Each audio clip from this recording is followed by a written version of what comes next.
Bungkit ayam geng. Jom geng kita mencari durian geng. Cari durian, mesti kita mencari durian, rambutan. Rambutan semalam dah tunjuk geng geng. Aku nak sapu geng tengok dekat rumah aku ni geng. Banyak makan monyet ni geng. Bukan monyet, tupai lain, musang lain geng. Nampak tu manggis, jangan cerita. Jom kita tengok manggis dulu geng. Manggis hari tu banyak geng, tapi itulah masalahnya. Makan korang tengok lah banyak. Makan tupai geng. Tupai banyak sangat. Tupai lah, monyet lah. Aduh mak. Ni macam ni. Belum masak lagi geng. Ada yang nak masak? Tak ada. Ni geng. Ini kita jumpa rendah je dah masak geng. Tapi dia banyak semut geng. Korang tengok banyak semut. Nak semut geng. Hari ni banyak semut. Kita pecahkan. Kita tengok isi dia. Cantik tak? Tak cantik lah geng. Okey lah. Okay, kita makan dulu.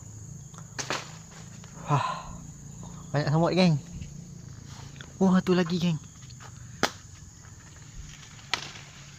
Tak sampai. Jangan rendah je lah geng. Malas nak ambil itu. Tak ada yang rendah. Dah malam tak nampak geng. Jom kita tengok durian ni geng.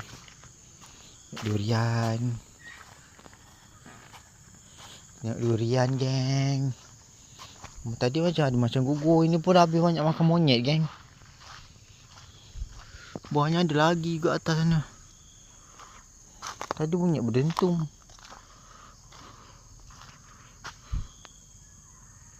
Tak ada lah geng.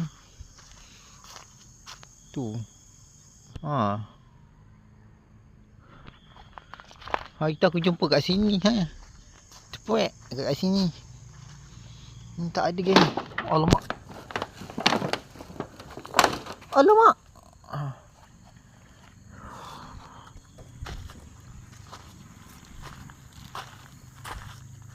Nak geng lelabah geng.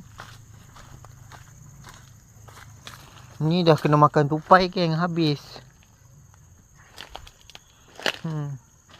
Itu pun kena makan tupai.